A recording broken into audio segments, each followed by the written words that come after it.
ഏവരും കാത്തിരുന്ന 2025 Indian premier ലീഗിന് ഇന്നലെ തുടക്കമായിരുന്നു. ആദ്യ മത്സരത്തിൽ കൊൽക്കത്തയെ തോൽപ്പിച്ചുകൊണ്ട് RCB ആയിരുന്നു ജയിച്ചത്. 2025 IPL വിജയികളെ പ്രവചിച്ചുകൊണ്ട് ഇപ്പോൾ രംഗത്തെത്തിയിരിക്കുകയാണ് മുൻ ഓസ്ട്രേലിയൻ നായകൻ മൈക്കൽ ക്ലാർക്ക്. ഇത്തവണത്തെ സീസണിൽ ഹൈദരാബാദ് സൺറൈസ് കിരീടം ചൂടുമെന്നാണ് മൈക്കൽ ക്ലാർക്ക് പ്രവചിച്ചിരിക്കുന്നത്. മാത്രമല്ല, ടൂർണമെന്റിലെ തന്റെ പ്രിയപ്പെട്ട ക്യാപ്റ്റനായി പാറ്റ് കമ്മിൻസിനെയും ക്ലാർക്ക് തിരഞ്ഞെടുക്കുകയുണ്ടായി. ഹൈദരാബാദ് ഇത്തവണ വിജയം സ്വന്തമാക്കുമ്പോൾ അവരുടെ ബോളിംഗാവും നിർണായക പങ്ക് വഹിക്കുക എന്നാണ് ക്ലാർക്കിന്റെ വാദം. ടീമിന്റെ ഡെത്ത് ബോളിംഗിൽ പാറ്റ് കമ്മിൻസ് ഒരു പ്രധാന ഘടകമായി മാറുമെന്നും ക്ലാർക്ക് കരുതുന്നുണ്ട്. ഇത്തവണത്തെ IPL ഒരു കളിക്കാരനെ തിരഞ്ഞെടുക്കാൻ പറഞ്ഞാൽ താൻ തിരഞ്ഞെടുക്കുന്നത് പാറ്റ് കമ്മിൻസിനെയാവും. വിജയം സ്വന്തമാക്കുന്ന ടീമായി താൻ കാണുന്നത് സൺറൈസ് ഹൈദരാബാദാണ്.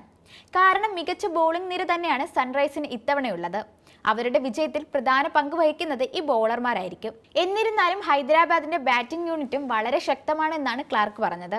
ഒരു നായകനെന്ന നിലയിൽ പാറ്റ് കമ്മിൻസിന് കഴിഞ്ഞ സീസണുകളിൽ നിന്ന് ഒരുപാട് കാര്യങ്ങൾ പഠിക്കാൻ സാധിച്ചിട്ടുണ്ട്. അത് അവരുടെ ബോളിംഗ് നിരയിലാണ്. ഇത്തവണത്തെ സീസണിൽ പരിക്ക് മൂലം അവരുടെ പേസർമാരെ നഷ്ടമാവുന്നത് അവർക്ക് താങ്ങാനാവില്ല. മാത്രമല്ല, ഇത്തവണ IPL ഡെത്ത് ബോളിംഗ് പ്രധാന ഘടകമായിരിക്കുമെന്നും താൻ വിശ്വസിക്കുന്നു. ഹൈദരാബാദിനെ സംബന്ധിച്ച് ഡെത്ത് ബോളിംഗ് കമ്മിൻസ് ആണ് പ്രധാനിയെന്നും ക്ലാർക്ക് കൂട്ടിച്ചേർക്കുകയുണ്ടായി. 2024 ഇന്ത്യൻ പ്രീമിയർ ലീഗ് സീസണിലും വളരെ മികച്ച പ്രകടനങ്ങൾ തന്നെയായിരുന്നു ഹൈദരാബാദ് കാഴ്ചവെച്ചത്. ഫൈനൽ മത്സരത്തിൽ കൊൽക്കത്ത നൈറ്റ് റൈഡേഴ്സ് ഹൈദരാബാദിനെ പരാജയപ്പെടുത്തിയാണ് കിരീടം സ്വന്തമാക്കിയത്. ഇത്തവണയും വളരെ ശക്തമായ ടീമിനെ തന്നെയാണ് ഹൈദരാബാദ് അണിനിരത്തുന്നത്. ഓപ്പണർമാരായി ട്രാവിസ് ഹെഡും അഭിഷേക് ശർമ്മയുമാണ് ഹൈദരാബാദിന്റെ ശക്തി.